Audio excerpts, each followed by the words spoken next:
एक दफ़ा जेल जा चुके हैं। ताजरों के मौक़िफ़ से कभी पीछे नहीं हटे, कभी नहीं डरे, कभी नहीं झुके, हर जगह डट के खड़े रहे। किसी ताजर ने एक भी, मैं ज़ाती तौर पे गवाह हूँ, किसी ताजर ने एक कॉल की तो ये फ़ौरन पहुँच गए।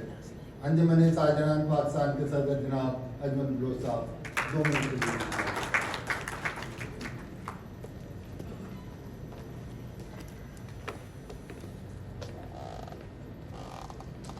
बिस्मिल्लाहिर्रहमानिर्रहीम। मोहतरम जनाब एहसन इकबाल साहब,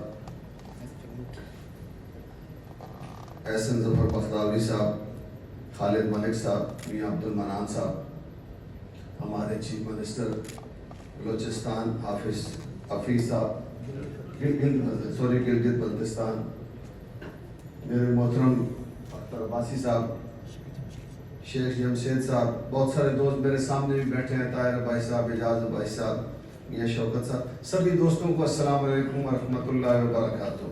मैं ज़्यादा वक्त नहीं लेना चाहता हूँ। एहसन इकबाल साहब, कौन सी बात आपसे छुपी है, किस चीज़ पे आपकी दस्तरस नहीं है, क्योंकि आप सियासत को बड़ी बारीकी से समझते हैं। ऐसा क्यों होता है? मैं तो 85 से देखता चला आ जाऊँ मरहूम मोहम्मद खान जुनैजो साहब, ये क्यों ऐसा होता है कि हम हर 3 साल बाद, हर 2.5 साल बाद, हर 4 साल बाद मुश्किल में चले जाते हैं। हिंदुस्तान में जब आप असम्बली की कार्रवाई देखते हैं, वो भी इतना बुरा भला एक दूसरे को कह रहे होते हैं, इतनी गालियां भी दे रहे होते हैं, लेकिन वहाँ ऐसा कुछ नहीं होता है। वहाँ पूरे 5 साल होते हैं, फिर 5 साल होते हैं, फिर 5 साल होते हैं। आज वो दुनिया में कहीं चला गया। हम इस मुश्किल में क्यों चले जाते हैं? इस पे मैं चाहूँगा कि आप ज़रूर रोशनी डालें।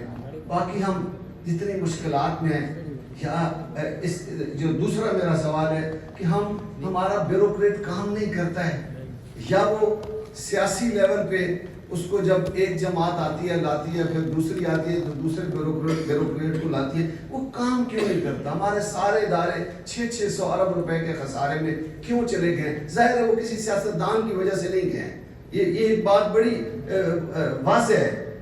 वो ऐसा कौन सा ब्यूरोक्रेट जिस इदारे में बैठा है वो इदारा खसारे में है, वो इदारा मुश्किल में है, करप्शन से वो इदारा भरा पड़ा है। तो हम कब इसको ठीक करेंगे? हम कब इसको आगे ले जाएंगे? मियाँ अब्दुल मनान साहब, मैं आपका शुक्रगुजार हूँ। मेरे से पहले मियाँ अब्दुल मनान साहब ताजरों के सदर से बड़ी इनकी खिदमात हैं ताजरों के हवाले से, तो हम कोशिश कर रहे हैं।